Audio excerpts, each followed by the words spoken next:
my ability to choose people is a part of it. Getting better at asking the right questions is part of it. But at the end of the day, one of them could just be bad luck. 5 of them, clearly I'm part of the problem. I'm Jim Hessler, and this is Path Forward, Real Conversations about Leadership. In every episode, we're having real conversations with real people about real issues, about the journey, about the challenges, about the joys. One thing leaders believe is that no matter what the circumstances, no matter what the challenges, no matter how confusing or difficult things are, there's always a path forward. Leadership is a very creative process if you're doing it well. For the past 21 years, we've been teaching leadership primarily through the process of great conversations. Our guest today is Michael. He's an attorney, and he's worked at the same firm for his entire law career, and all that time he's been training under one very senior lawyer. And when his mentor retired a few years ago, Michael took over the firm, inherited the entire operation overnight, and now it's 3 years later, and Michael's still unpacking all that, all the impacts of that change on his personal and his professional life. I really went from, zero leadership to assuming the mantle of a successful ongoing operation with 3 lawyers and 2 staff. And so it's really just been a real work in progress. My mentor was rather anachronistic in his leadership style, if you'd even call it that, a yeller, a belittler. Old-fashioned blood and thunder guy. Huh? Yeah. The early days I was kind of just doing a bad impression of a bad boss, and I suffered for it. Would you describe him as successful as a leader? I mean, apart from the personality part, did he run a good firm? He made a lot of money. So if that's the definition of success that some people use, yes. And he was a brilliant lawyer. He trained me to be, I don't know how brilliant I am, but I am successful by that same metric. And some of those things that made him a difficult boss probably made him an effective litigator.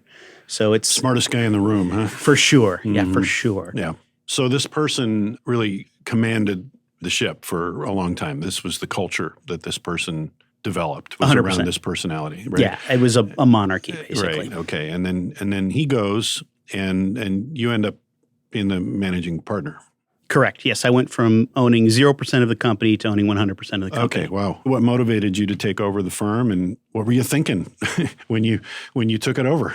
Well, I was essentially my mentor's squire for 18 years, and I was kind of stagnant in my growth as an attorney because he wasn't encouraging me. He wasn't trying to make me, a lieutenant colonel. Right. I was just stuck at your rank level, an older drone. But I was the senior one there. So it was always... It was a natural progression. Yeah, and it was the carrot that he gave me in lieu of the others that are more conventional. I was like, hey, at 60, I'm going to retire, man. And then you're going to be running this place and just make money hand over fist.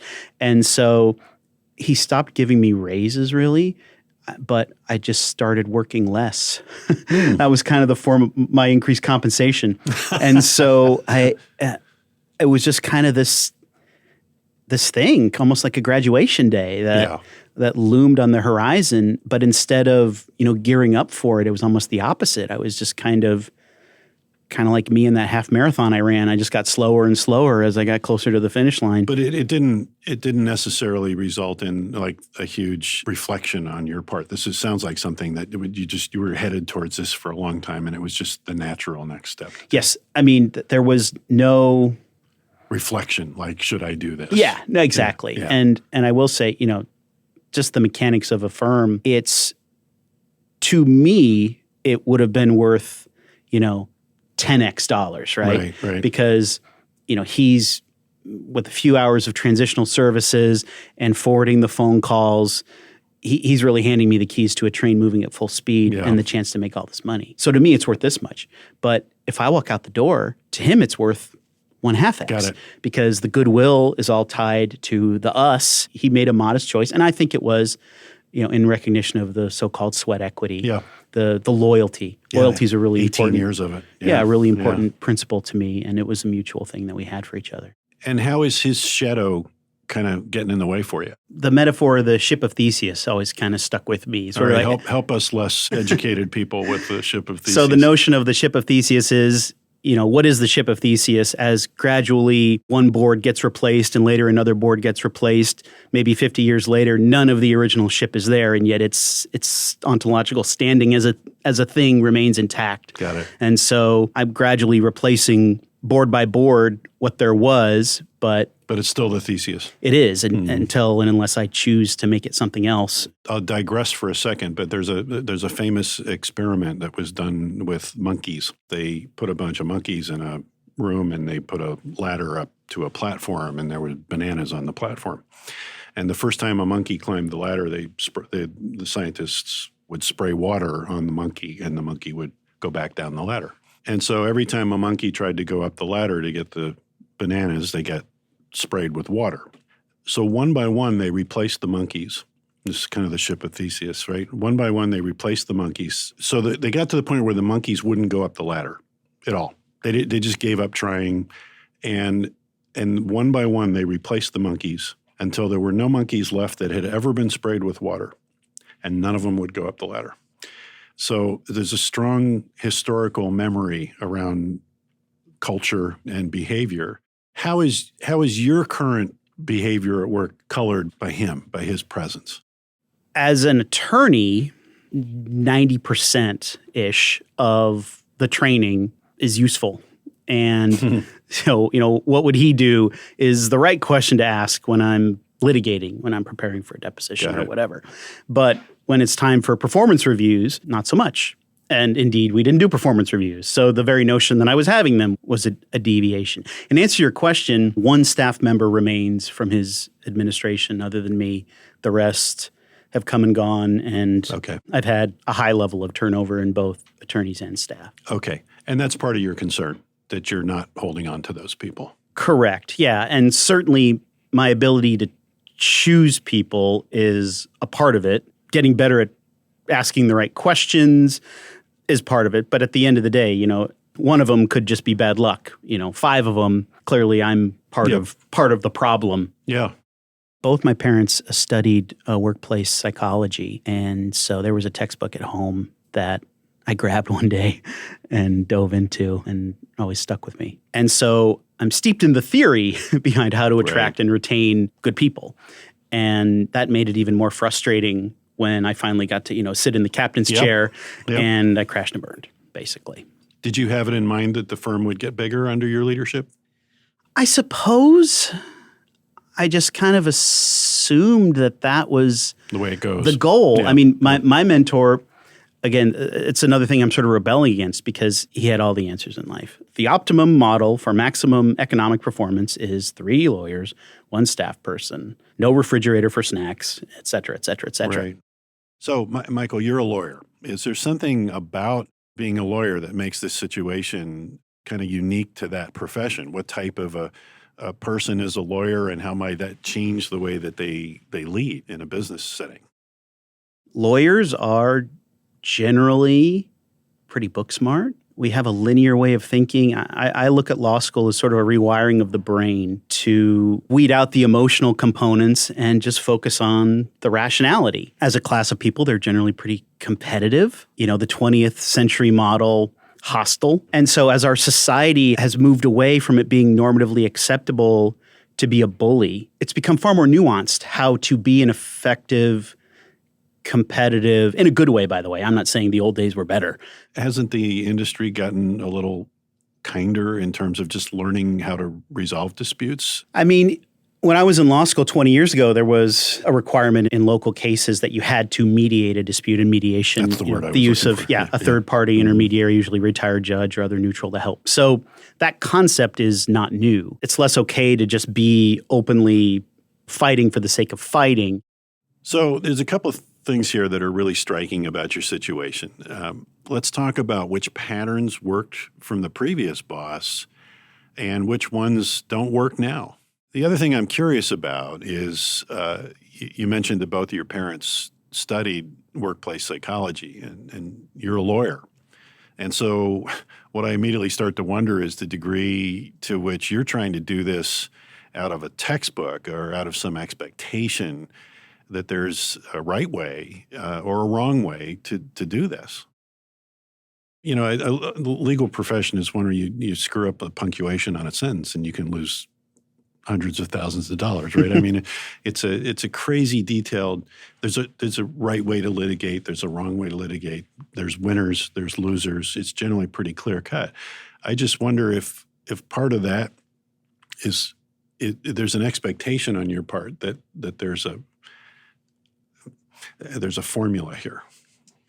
Yeah, I mean, lawyers in general, I would say, sort of lean into that sort of more academic mindset as well. Neither the academic approach nor the sort of legalistic approach lends itself well to being emotionally intelligent, intuitive, to having curiosity toward your people, learning to pay attention and be open to nuance in dealing with people was not intuitive to me at all. I'm clinically depressed. It's a genetic condition. And so, yeah, there's a really steep learning curve. It really takes, in my experience, at least 10 years before you really kind of have your own footing and confidence and can kind of be yourself. The first few years as a leader, I was kind of doing an impression of my boss as a leader. Mm-hmm. The first 5 years as a lawyer, I'm just doing an impression of him as a lawyer. Mm-hmm. And so there was very little of my authentic self in my day-to-day life. And that's hard. Do you mind if we talk about your depression a little bit? I mean, I'm not a psychologist, but I'm curious from a leadership perspective, because one of my favorite quotes about leadership is that leadership is a form of self-expression when it's done well, right? It's you being the best version of yourself that you can be. And there's a lot of discipline in leadership, but there's also just kind of a lot of spontaneity and joy when it's done well. What are people seeing when they look in your eyes when they come to work? Wow. I don't know. I mean, perhaps this is the human condition. Maybe it's just me. But depending on sort of what side of the bed you wake up on any given day, you can tilt your head one way and see, oh, I'm a very successful person. People love me. God, you know, I do improv. I'm quick on my feet. I'm hilarious. I'm the life of the party. Everyone's so lucky to be around me. And you can, wake up on the other side of the bed and suffer from imposter syndrome to the nth degree. And, I'm going to be exposed today. They're going to kick me out. No wonder everyone quits within, 6 months. Yeah. Do you wake up on that side of the bed more often than the other side? Or? I do okay. I'm on the right meds, and in year 4 of leadership, I'm stepping in the bear trap less and less often. What's the bear trap? Oh, just fucking up. Okay. Is that in regard to client work, or is that in regard to your relationships with your coworkers? It could be anything. I mean, I guess more about my employees, not to quibble. I wish I had coworkers a lot of days. I don't have coworkers. Okay. I have employees. What's the distinction for you? A coworker would be a peer when I sign your paycheck, and I'm training you as part of why you're here is to learn from me, and part of why I'm here is to teach you. It's very lonely to be at the top alone. Are they creating that distinction, or are you creating that distinction? I guess it's possible I'm creating it, but to me it seems inherent in the system. And I've talked to other sole practitioners or people who don't have partners, as I don't have. And it is lonely because you don't have anyone to talk to. It's actually an interesting distinction. I guess it's not one that I've thought about a lot as an employee versus a coworker. But, just looking at the language, they are very different. And I don't think it should necessarily have anything to do with the hierarchy of the firm, right? That you're the more senior partner in the firm and the others are less senior. If you're solving problems together and you're enjoying that process together and you're doing a good job, that sounds like coworkers to me. Yeah. Yeah, we're doing co-work, certainly. And you make a point. If 2 people believe themselves to be coworkers, then they are coworkers, right? Amen. That's absolutely true. And so perhaps, but to me, it almost would be dereliction of my duty as a leader to sort of view them as my coworkers. Like that, to me, that sells short duties that I owe them, obligations that I bear to make sure they have enough work to, but et cetera. They owe you things too. they owe you to earn their billable rate and do good lawyering, right? Yes. So I'm wondering about the distinction and whether it's a necessary or helpful distinction to make. I wonder what might shift for you. Yeah. If you just simply got rid of that somehow. It's an interesting notion. I sort of have this vision, Michael Scott from The Office. I don't know if you're familiar with the show. When I think of a notion of sort of pretending I'm not really the boss, I'm your friend, and I'm this. So that sounds kind of smarmy. It still rings a little false to me. I get it. But it all depends on the context. And in certain contexts, viewing them as coworkers would probably be an emotionally healthy distinction for me to find. Yeah, I often use the example of I wrote a book, and the person that kind of co-authored the book with me is a gentleman named Steve, and Steve and I worked together in my business for about 10 years. Never socialized, didn't really share any interests outside of work necessarily, didn't talk a lot about our kids and our families and stuff like that. Incredibly close friends, despite the fact that we weren't friends in the sense that you would use that term with your neighbor or your brother-in-law, right? But we were friends because we both loved the work we did, and we did it together in a committed and kind of harmonious way. And now that he's long retired and living in Mexico, we've become more friends on a personal level, but it was built on the working relationship. I think often people reverse the sequence, right? They think, okay, the office, right?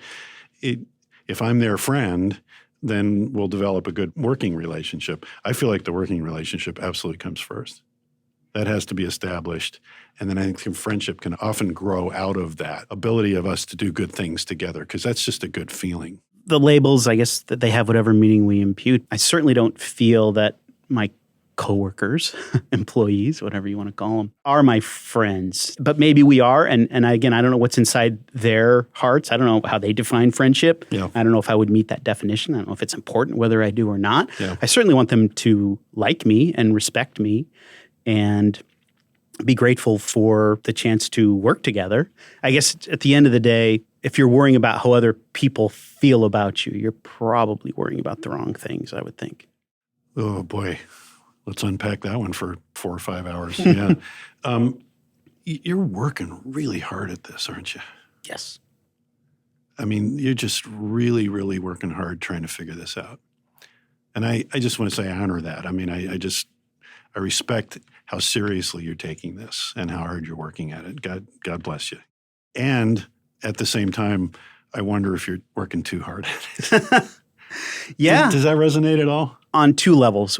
One, just the notion of small businesses not being able to turn down work. And so am I working too hard in that sense? Quite possibly. And then in the sense that's probably more fundamental, and I think that you meant, am I just thinking way too much and trying way too hard about basic things to get through the day that if I could just let go of? And right. And that's why I kind of, I asked you about being a lawyer, right? Because what does a lawyer do? A lawyer makes sure that everything is just right. You probably proofread everything you send out 18 times and have 2 people look at it. And I just wonder if there's a level of kind of perfection that you're striving for in this that's not achievable or even necessarily desirable. Yeah, it's quite possible. And you're absolutely right. I mean, I'm the best proofreader in the office, which sometimes bothers me. But, there's an art and a science to it. And there's just a sort of an intangible want to. And I just happen to have whatever combination of abilities and defects that just make me have to find those mistakes. Yeah. And I mean, when you're a small firm and you're litigating against these national law firms, big firm BS, your work product can't look any worse in front of the judge than the big guys. And that was something my boss, I didn't mention this, but he had been trained at big firms. So I do feel as though I got a big firm training in a small firm. And so, one of the things I learned is, the work has to be perfect. The printed word has to be perfect. And there's probably very little doubt that I attempt to translate that into interpersonal interactions in a way that probably isn't attainable. Yeah, one of the things that has always kind of driven me a little bit crazy, I'm in the leadership development business. I've been doing it for 20 plus years. And one of the things that always just irritates me is all the books that come out that say, if you just do these three things, or they're all list books, right? We're the guys from the Harvard Business Review, and we've studied businesses, and all the really successful businesses do these 5 things, so you should do these 5 things too. It's if you pitch a book with a list, it's far easier to get it approved, it right? Absolutely is. Flesh it out. It absolutely is. And so I think what it does is it makes us dumber. I think a lot of business books make us dumb because they infer that you can boil something as insanely complicated as leadership down into a formula or a list of things, of behaviors, right? When in fact, what we want our bosses to be is we want them to be human beings, number one. We want them to be caring human beings, ethical human beings, but by no means do we hold them to a standard of being perfect.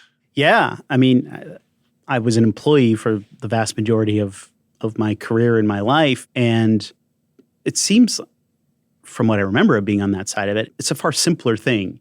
What do you want from your boss? Treat me with respect. Right. Make sure my check clears. If I tell you I need to go home for the day because, my water heater broke, then let me go. Ask my opinion. Yeah. Seek my knowledge. Help me grow.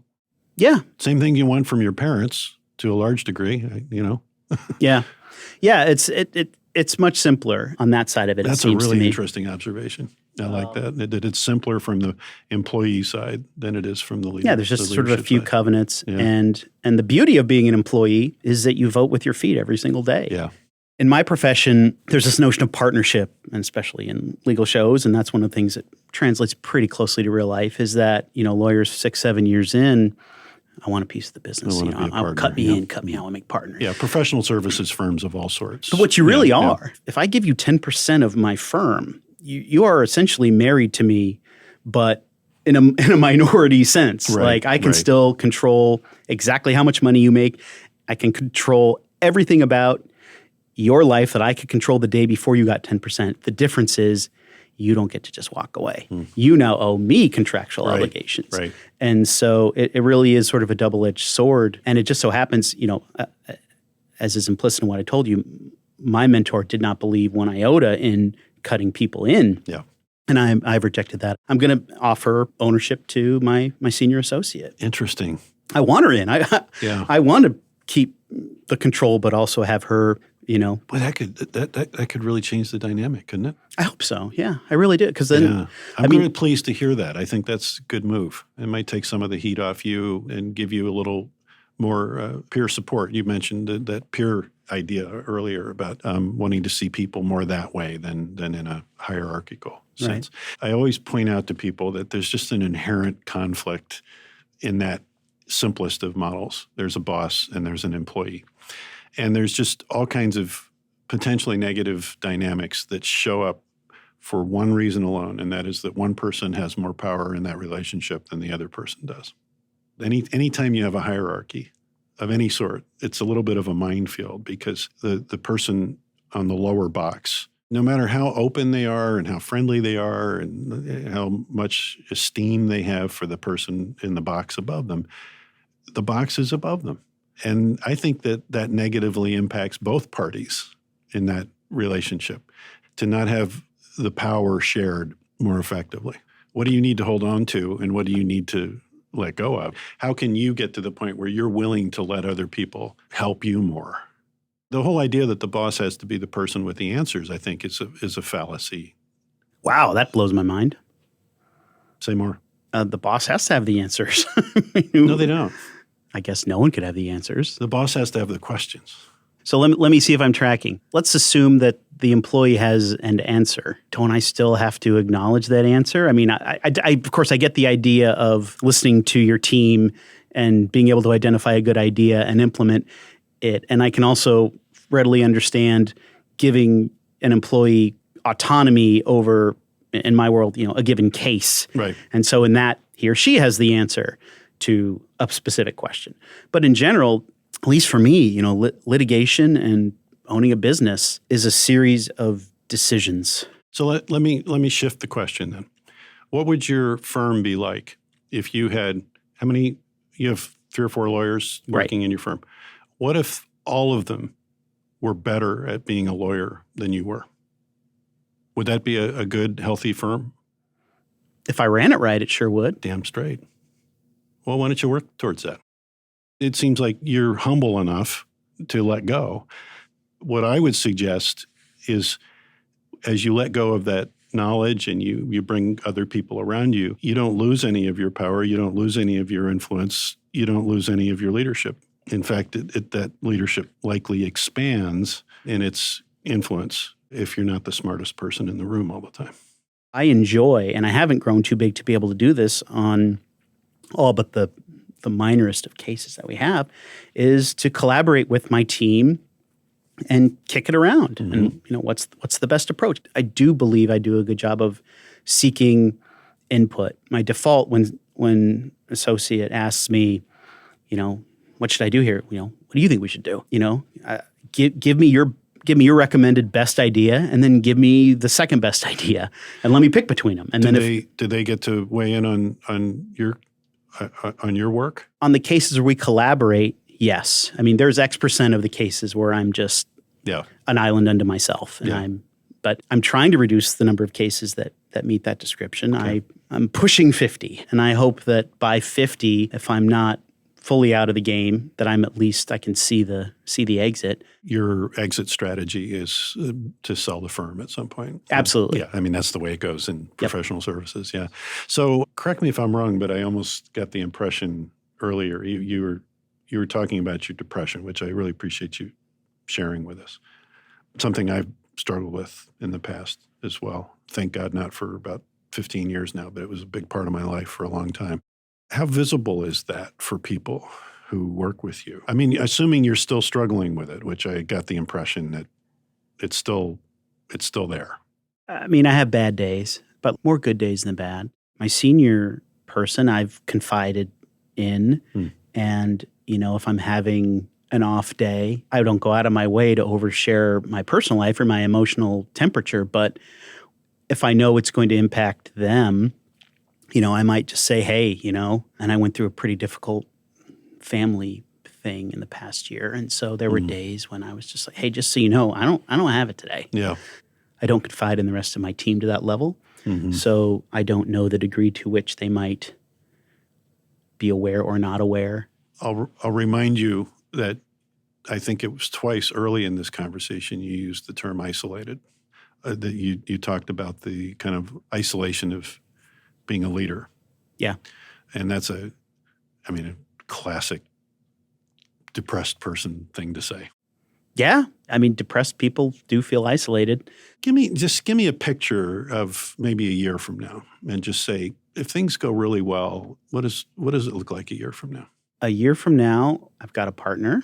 We've got new offices because I've only got 3 exterior offices. And so if I want to hire a 4th lawyer, which I'm actually interviewing for that position now, we either need to do a telework schedule or find a new spot or make somebody have an interior commercial space. Real estate's pretty cheap right now, so I think your chances it's coming down from a huge high. Right, true. It'll be a long time before the word cheap applies, but it's definitely going in the right direction. Yeah, but it would be a huge bet on myself because it is a 6-figure investment in tenant improvements to move anywhere. But a year from now, I've made that bet and it's paid off.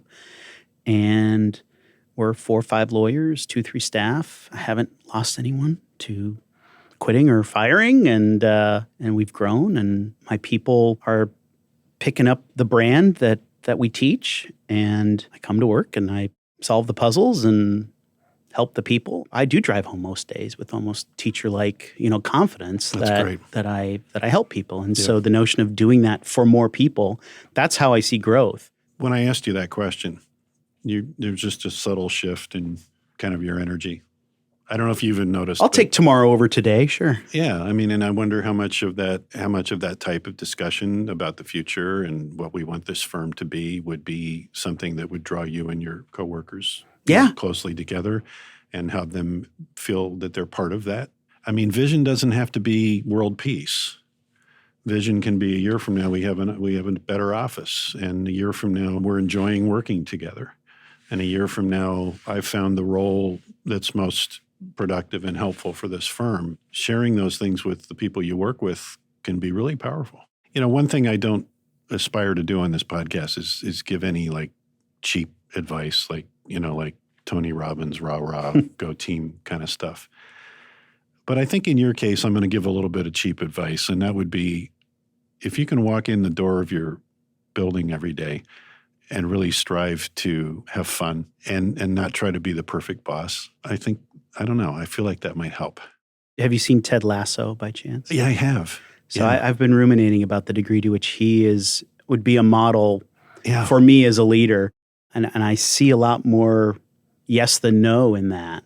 Yeah, because you're a very nice person. I can tell that. You've got a lot of warmth. You're emotionally invested in what you do. These are all great qualities for a leader to have. And I think it might just be a matter of letting some of that loose. And as a leader, you have exponentially more power to do that because you absolutely do. They can't be the first one to start whistling unless you've built a culture where they know they're safe to whistle. Right. Or you appreciate that about them and encourage that part of them. I had a boss one time. He said, leadership is 1,000 little moments of truth every day. It's just, you have to be in the moment. You have to be locked in to that moment because every moment there's an opportunity to lead people. Every gesture, every time you pass by them in the office, every time you say hello in the morning, every time you pour your coffee, every one of those moments is an opportunity.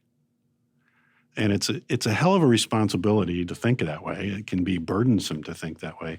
It can also be kind of liberating. Like, my God, I have so much power. I have so much influence. It's not a huge leap for me because that's my job. Yeah. And so just extending it to the trip down the hall to fill my water bottle is not a huge paradigm shift for me to adopt. So I definitely will. And I appreciate the insight very much. I've enjoyed talking to you. Thank you for listening to me and giving me your advice. Yeah, I think I could work for you. Yeah, shit, we need people. I'll leave you my card. All right, deal. Thanks again. Thank you.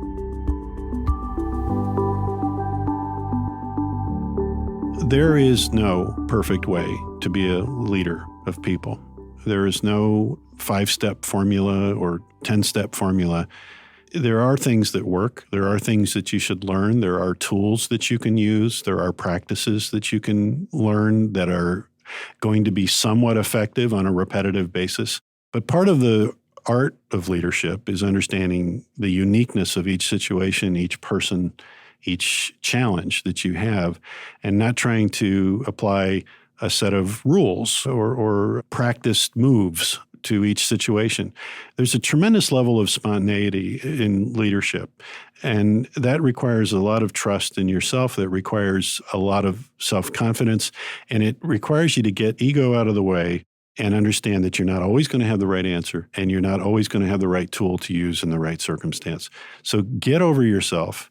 Enjoy yourself, express yourself. Your employees want you to be a whole, real person. They want to know you, warts and all. And the most important thing for them to know is that you care about the business, that you care about them as human beings, and that you're willing to learn and you're always willing to try to do your best. But don't try to be the perfect boss. It's a stale act. It's not one that resonates well. Don't walk into a room and try to impress people. Walk into it and try to lead people. Very different. I hope our guest can walk into his office tomorrow and loosen some of these bonds that are holding to this standard of perfection. There is no perfection in leadership. There's only constant improvement, striving, curiosity, and joy. Well, thank you for listening to Path Forward, Real Conversations about Leadership. If you enjoyed this episode, really appreciate it if you let us know. You can rate and review the show on Spotify and on Apple Podcasts. Special thanks to all my guests for the level of vulnerability they took in sharing their stories. If you'd like to be a guest on Path Forward, please reach out via the contact form on my website, pathforwardleadership.com. That's also where you can learn more about our show, my upcoming book, and my leadership services. This episode is produced by Large Media. You can find them at larjmedia.com. As always, thank you for listening. I'm Jim Hessler, and this is Path Forward.